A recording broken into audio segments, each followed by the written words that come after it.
से गंगा मैया महाराज भगीरथ के पीछे हुए।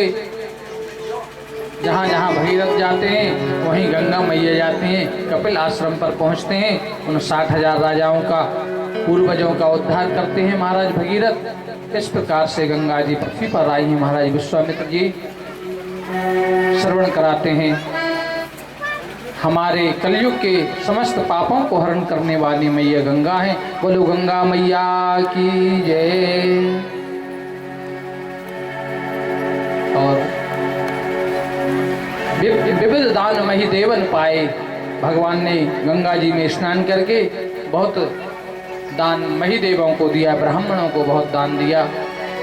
अब उनके मन में सांत्वना हुई भगवान के मन में कि जो ऋषि पत्नी के द्वारा मेरे मन में कुछ भाव गलत हो रहा था, अब कोई बात नहीं है। और दान भी ब्राह्मणों को देते हैं गंगा जी के तीर पर, तो दान संतुष्ट होना चाहिए ब्राह्मण को। दान जितना मिला है उतना ठीक है। लेकिन आज इलाहाबाद में जाओ गंगा जी के तीर पर, पंडाओं के पास सभी लोग लगभग गए, बहुत लोग होके आए होंगे, तो वहाँ तो इतनी याचनाएं करते हैं, वो इतनी याचनाएं करते हैं कि कितना भी दो फिर भी उनकी तृप्ति नहीं होती कभी। उसका भी एक कारण है।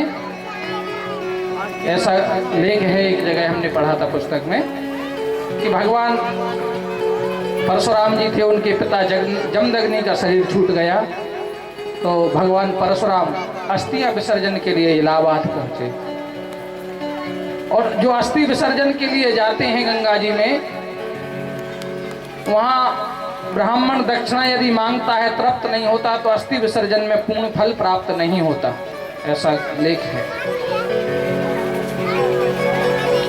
तो महाराज परशुराम जी जैसे अस्थि विसर्जन के लिए वहाँ पहुँचे, तो उन्होंने सबसे पहले पहुँच के वहाँ के महिदेवों से पूछा नहीं, वहाँ के जो पंडा हैं उनसे पूछा नहीं, बिगर पूछे ही उनके मकान तक सोने के बनवा दिए। देने की तो क्या बात है।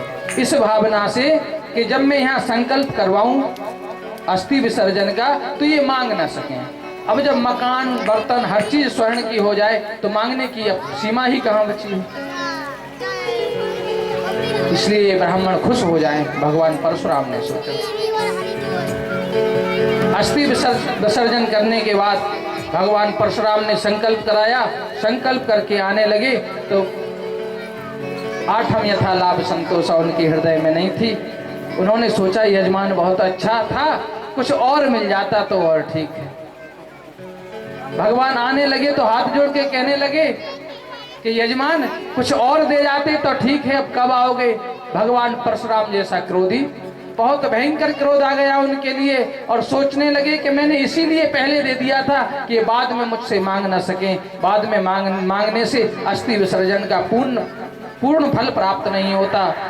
और अरे तुम क्या चाहते हो मुझसे? मैंने आपके मकान, बर्तन, हर कुछ स्वर्ण का कर दिया, लेकिन आपकी आत्मसंतुष्टि अभी भी नहीं है। इसलिए मैं श्राप देता हूं कि जो मैंने दिया है सब मिट्टी का हो जाए, और आज से तुम इसी प्रकार मांगते फिरोगे।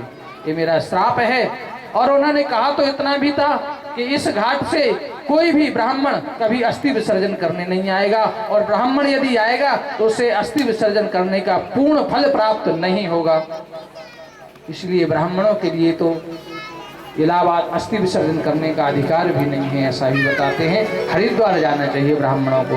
क्षत्रियों को इलाहाबाद, क्षत्रिय और वैश्यों को, और क्योंकि क्षत्रिय तो दानदाता होते हैं, ब्राह्मणों को दान देते हैं। और शूद्रों के लिए सोरम से जहाँ से कांवरें भरी जाती हैं, सब बताते हैं। अस्थि विसर्जन करने का अलग अलग घाट हैं।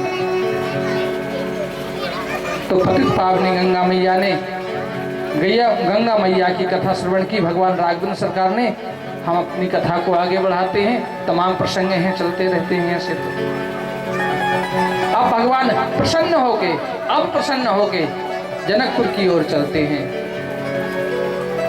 तो जैसे ही थोड़ी दूर चले तो बैग विदेह नगर नीर आया।